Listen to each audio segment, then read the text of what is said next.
Hello everybody and welcome back to Broken Brilliant, and today I'm going to break down what I know and what I can distinguish in the new Superman teaser trailer that dropped this morning, and let's just kind of get a look at it and kind of see what we're in for. I've watched it a few times trying to gather my thoughts, then I decided, let's just go through it and see what we got. So let's just go through this and see what we got with Superman coming this July from James Gunn. There we go.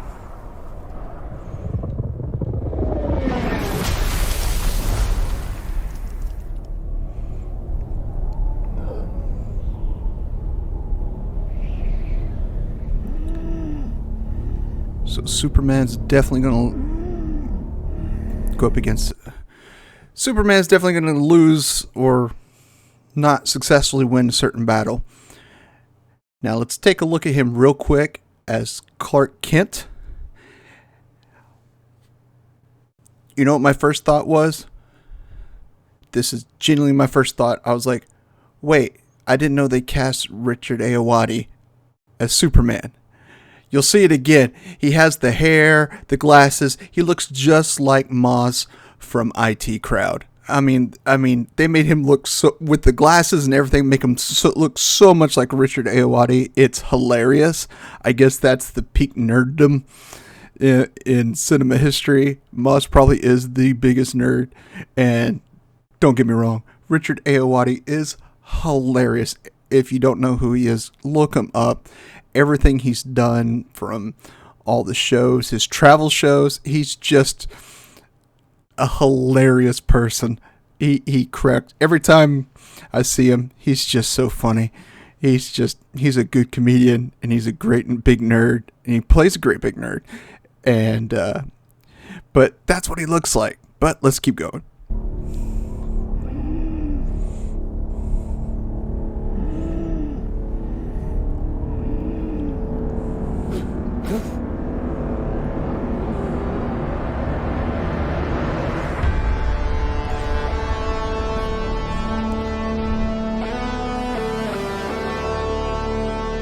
There's Lois.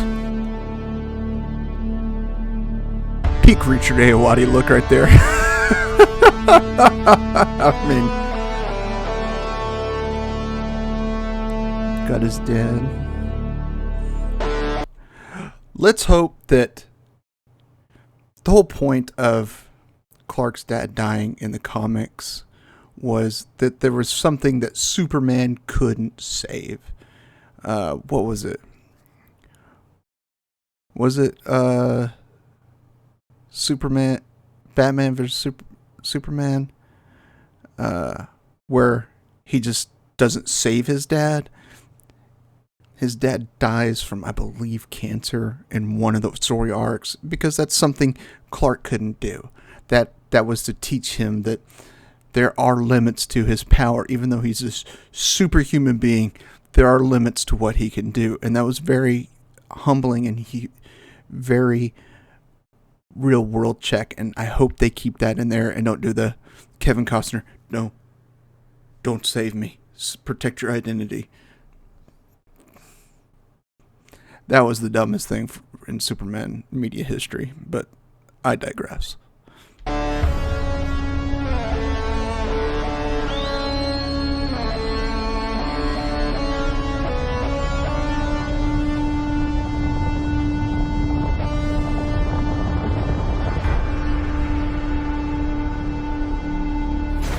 Crypto. This is the first time we're getting a live action Crypto, and honestly, I'm not very familiar how he was originally brought into the Superman story arc, but he's a dog from Krypton, and he's Superman's dog, and he has similar abilities that Superman does. But I love dogs, I do, and I'm for it. More Crypto. Was it the Super Pets? That was funny. If y'all have not seen that, I think it's on Max. The Super Pets. Ooh, it's hilarious. It's adorable. Yeah, you gotta watch it. It's so good. It's not great, but it's good. It's worth a watch. Take me home.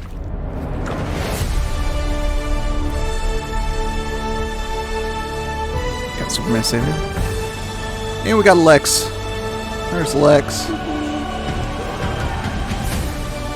I don't know why they keep going with such a young Lex. Superman. Got Homelander vibes right there. And we got Stag Industries. I don't know if Stag's going to actually make an appearance since Luther's in there, but Stag is, I forget his first name now. He's just kind of like a rich billionaire becomes villain type thing. He's kind of like a Lex Luthor clone, and he creates a lot of rivals for Superman. And don't worry, that's coming back here in a minute. Okay. That's Nathan Fillion as Guy Gardner. And of all, Guy Gardner is definitely my least favorite Green Lantern. Hands down. I just find him so annoying. Even in the animated, it's like, oh my gosh. It's just like every time I see him, I just want to slap him. And it's weird because in most of the animated series for DC, Nathan Fillion does voice Green Lantern. But Hal Jordan. And yeah, that 90s bowl cut, whoo, man. And we got Hot Girl coming in. Cool deal. We saw, was it Hot Girl? No, that wasn't Hot Girl. It was Hawkman in Black Adam. Yeah, it was Hawkman. So I think she's been in a couple other, I swear she's been in another live action, but maybe not. So we got Hot Girl. And we got some sort of kaiju. And I tried looking up to see what people thought this was, because I'm unfamiliar with this giant glowing globe that's shooting who knows what in it. Don't know. Not many people know, so it may be a whole new entity, a whole new villain, some sort of something from either Stag or LexCorp that they created to put an end to Superman. I don't know. And it was in that poster, and way back when, so we don't know exactly. No one's really sure. Maybe someone who's way more versed in comic books can chime in and let me know, because I have no clue. This one, I'm kind of wondering. I thought about this. We got Superman leaning over a robot, and even though it doesn't look it, the fact that he's very emotional made me think it might be his original Brainiac from Krypton. Brainiac is a villain, becomes a villain. You know, it's just a AI system from Krypton. It may be Brainiac, it may be a clone of Brainiac, or it could be a robot that he created or was created for him to help teach him. Not sure. But those are my two guesses. And this is Metamorpho. This is where I said Stag comes back. Stag creates Metamorpho. So I don't know if Stag actually makes appearance, but Stag Industries creates Metamorpho. He can change his body, parts of his body, into different things. So, you know, kind of like a cross between Morph from X-Men and the Absorbing Man. Those are both Marvel, right? Yeah, Morph is. Absorbing Man, I believe, is Marvel. Gosh, it's been so long since I've seen him on anything.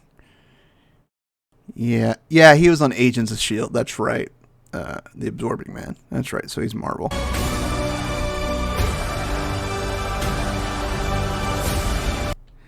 And this little villain right here, no clue. No clue whatsoever.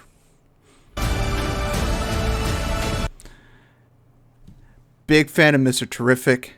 Love Mr. Terrific. Great character. Except, man, they really treated him wrong. In the Arrowverse, on Arrow, I was just not a big fan. It seemed like they wimpified him. They really did. It just was just like, oh, made him kind of like little nerdy, a little wimpy, but like Mr. Terrific's he's bad to the bone. I was going to say something else, but you guess what it is. He's smart and he knows it, and he's tough and he knows it. Mr. Terrific's awesome, dude. If you haven't seen what he's been in, some of his stories, I mean, Mr. Terrific's pretty darn awesome. And I mean, I like Mr. Terrific. I'm glad we're seeing him. I want to see more Mr. Terrific. He is a great character, although it is hard not to laugh at his costume because he just has the T mask. It's not what I would have gone with, but hey, whatever. I still think he's an awesome character.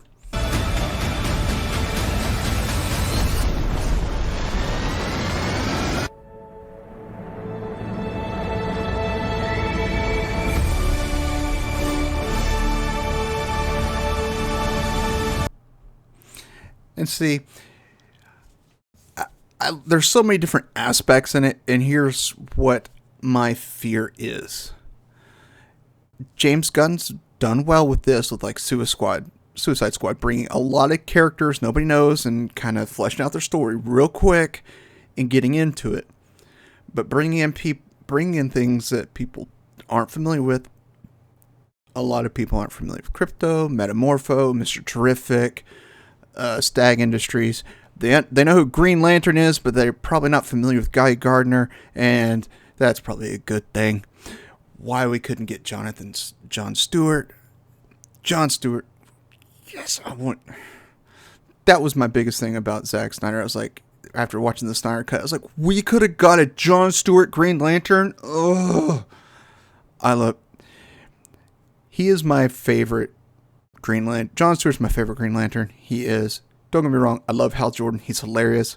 But my favorite Green Lantern, John Stewart, hands down. Just. He's the dude. He's just like. He's a badass. I mean, he really is. He's just. John Stewart's a former military and just huge inner code of right and wrong, justice, just like, boom, heck yeah. I'm loving John Stewart as the Green Lantern. We get Guy Gardner, which still baffles me how he ever got a ring, but hey, he's in it. So that's what we got, and honestly, I'm kind of worried because there's a lot coming into that. You know, we got so many characters people aren't familiar with. We got a kaiju, an unknown enemy as well. But I think if anyone could do it, I think it is James Gunn to pull in this many characters, tell us who they are, get us emotionally involved and connected and understanding who these characters are. I think James Gunn can do it. So I am optimistic about this movie. I want to love this movie. But I won't say that till I actually watch it because I love Superman. It's kind of like, yeah. But the Richard Ayoade look is just... I'm not going to get over that. It's just kind of like, man, a live action Crypto. That's cool. Lois looks... fine. I mean, she plays a role, but she's not one of the big characters, in my opinion, that's probably going to move the story. It's not like, doesn't look like she's going to be in danger that much and is going to be a catalyst for part of the story, which is good. Let Superman take on larger enemies than just someone kidnapping or putting Lois in danger. I like that, just bigger threats, more than just a personal issue, a global world-ending events, like the kaiju and the floating ball of energy blasting who knows what at who we just don't know. But it's just a lot. There's a lot of new stuff coming in, a lot of new characters coming in, and a lot of people don't know a lot of things, so it's going to be kind of okay. It's got to be done right. James Gunn's done it before. So a lot of people have been criticizing James Gunn taking all this stuff, and I can kind of see where they're coming from. I do. I understand the reservations. I've got some reservations myself. But I've been watching Creature Commandos. Loving it. Loving Creature Commandos. It's on Max. They're doing a weekly release of the series. So far, big fan. Not a big fan of the death of last week's episode. I need to watch today's. Should be released today, the new episode. Not a big fan of watching that. And I don't think he did. James Gunn wasn't involved in Suicide Squad Isekai, was he? I don't think so. I think that was a separate project that started before James Gunn got a hold of DC. So, optimistic, but reserved. Looking pretty good. That's my thoughts. That's my breakdown. And hopefully we get something that's awesome. Because Superman deserves to have something awesome. So until next time, my friends, as always, I love you all, and there's nothing you can do about it.